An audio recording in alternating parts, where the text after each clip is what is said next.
Ankleshwar GIDC police station વિસ્તારમાં ભડકોદરા ગામમાં આવેલા શિવ કોલોનીમાં થયેલી બાઇક ચોરીનો ભેદ ઉકેલી ભરૂચ એલસીબીની ટીમે ચોરીની બાઇક સાથે એક આરોપીને ઝડપી પાડ્યો છે। ભરૂચ જિલ્લા પોલીસ અધિક્ષક મયુર ચાવડા દ્વારા જિલ્લામાં મિલકત સંબંધી તથા વાહન ચોરીના ગુના અટકાવવા તથા વણ શોધાયેલા ગુનાઓ શોધી કાઢવા અસરકારક પરિણામલક્ષી કામગીરી કરવા સૂચન આપેલ છે। જે અનુસંધાને એલસીબીના પોલીસ ઇન્સ્પેક્ટર એમબી વાળાએ જિલ્લામાં થતી વાહન ચોરીના ગુનાઓ સંબંધે ગંભીરતા દાખવી વાહન ચોરીના ગુનાઓ સત્વરે શોધી કાઢવા માટે એલસીબીની ફિલ્ડ તથા ટેકનિકલ સેલની ટીમો બનાવી જરૂરી માર્ગદર્શન આપી આરોપીને શોધી કાઢવા સઘન પ્રયત્ન હાથ ધર્યા હતા।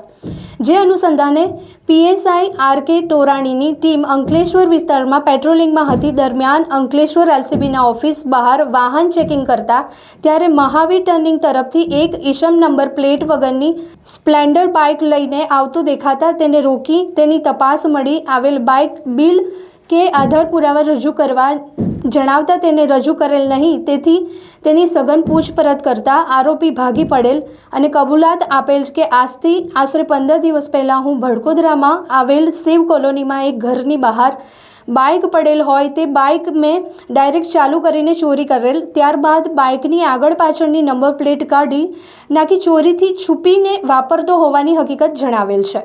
જેથી બાઇક ચોરી અન્વયે દાખલ થયેલ અંકલેશ્વર જીઆઈડીસી પોલીસ સ્ટેશનની બાઇક ચોરીનો ગુનો શોધી કાઢવા સફળતા મળેલ છે। પકડાયેલ આરોપી રોલ્વિન બિન્ની વસાવા રહે ભડકોદરા વિરુદ્ધ ભારતીય નાગરિક સુરક્ષા સંહિતાની સંલગ્ન કલમ મુજબ કાયદેસર કાર્યવાહી કરી અંકલેશ્વર શહેર બી ડિવિઝન પોલીસને સોંપી આગળની વધુ તપાસ માટે અંકલેશ્વર જીઆઈડીસી પોલીસ સ્ટેશન ખાતે જાણ કરવામાં આવેલ છે।